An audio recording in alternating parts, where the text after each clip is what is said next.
Good evening and welcome to Rebel Media. That's my Tucker Carlson imitation. Have you ever heard of Operation Mockingbird?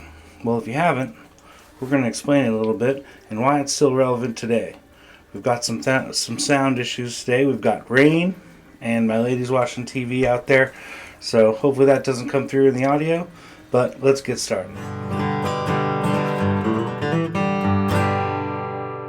Greatest responsibility is to serve our Treasure Valley communities, the El Paso, Las Cruces communities, Eastern Iowa communities, Mid-Michigan communities. We are extremely proud of the quality, balanced journalism that CBS 4 News produces. But we are concerned about the trouble and trend of irresponsible, one-sided news stories plaguing our country. The sharing of biased and false news has become all too common on social media. More alarming, some media outlets publish these same fake stories without checking facts first. the sharing of biased and False news has become all too common on social media. More alarming, some media outlets publish these same simply aren't true without checking facts first.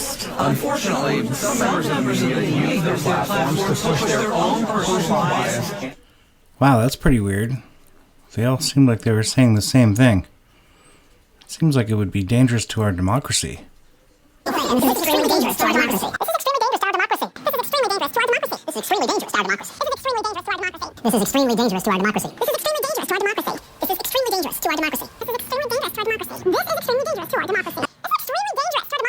This is extremely dangerous to our democracy. This is extremely dangerous to our democracy. This is extremely dangerous to our democracy. This is extremely dangerous to our democracy. Operation Mockingbird was a large-scale project conceptualized and carried out by our friends over at the CIA. They basically took mainstream journalists, actors, and important people in Hollywood and put them on the payroll to spread propaganda and lies. And it was such a success in America that it wasn't long until they implemented the program in other countries. A man named Frank Wisner spearheaded the project, and his main focus was propaganda, economic warfare, preventative direct action including sabotage and anti-sabotage, demolition and evacuation measures, subversion against the hostile states, including an assistance to underground resistance groups, and support of indigenous and anti-communist elements in threatened countries of the free world.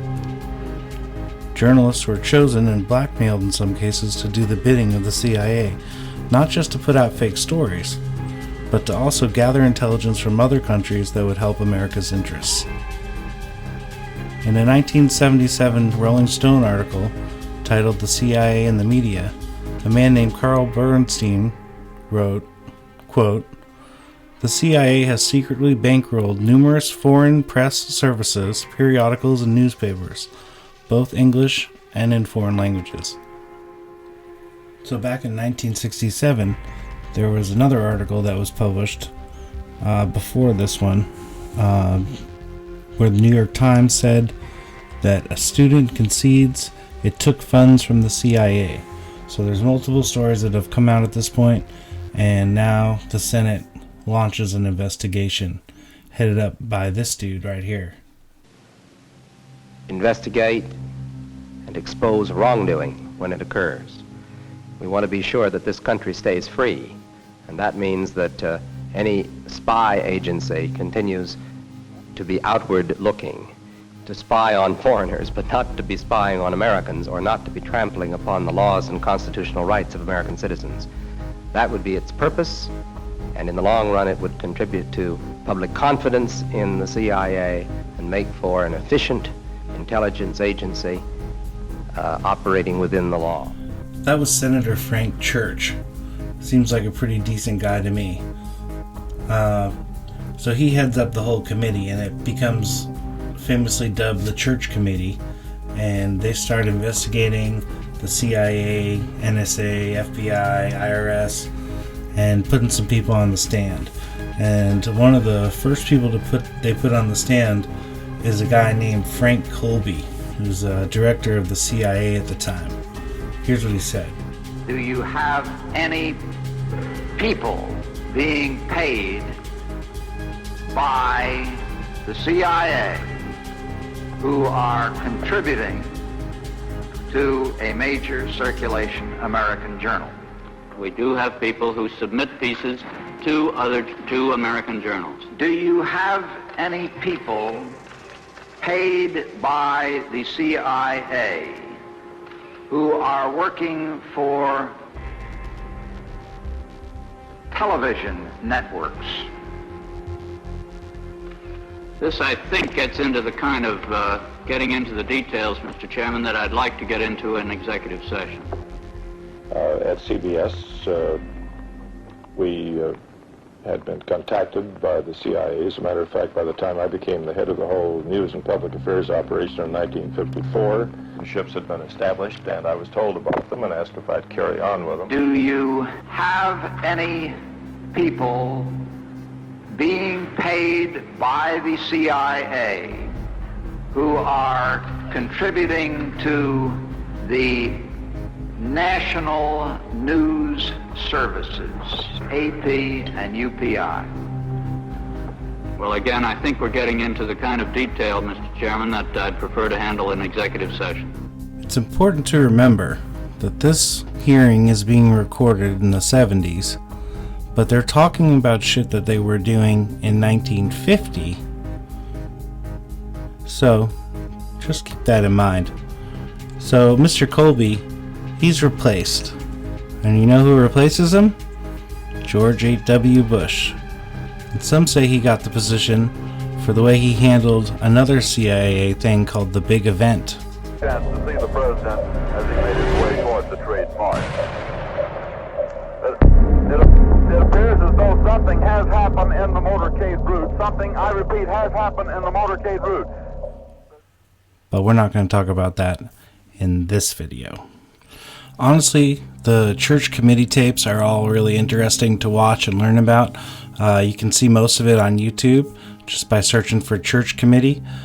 One more interesting thing about the committee is they started talking about secret weapons that the CIA had, like special dart guns that could give people heart attacks without them knowing they were shot, or pretty wild. Check this out.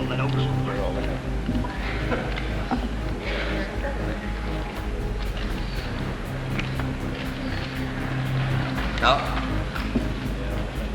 does this pistol fire the dart? Yes, it does, Mr. Chairman. The round thing at the top is obviously the sight. The rest of it is what is practically a normal 45, although it's special.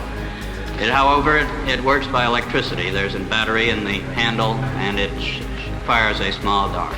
So that when it fires silently? Almost silently, yes. Very little. What range does it have? 100 meters, I believe, about 100 yards, 100 meters. About 100 meters range. Right. And the dart itself, when it strikes the target, does the target know that he's been hit and about to die? That depends, Mr. Chairman, on the particular dart used. There are different kinds of these flechettes that were used in various weapon systems, and a special one was developed which potentially would be able to enter the target without perception. In the 1980s, they were still at it.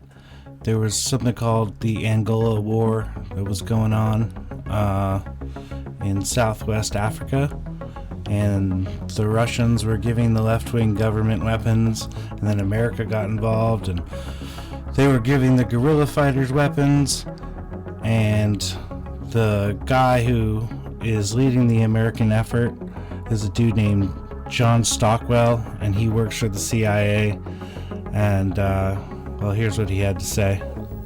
The basic theme was to make it look like a Russian and Cuban aggression in Angola. And so any kind of story that you could write and get into the media anywhere that pushed that line, you did.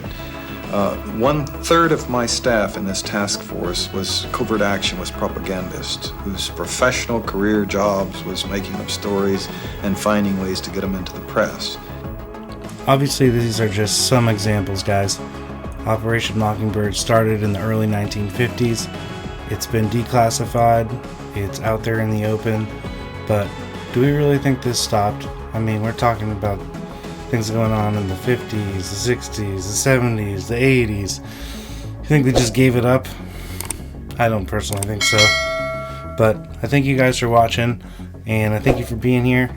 And don't forget to like and subscribe. Share this video with someone that might appreciate it. I appreciate you, and we'll see you on the next video.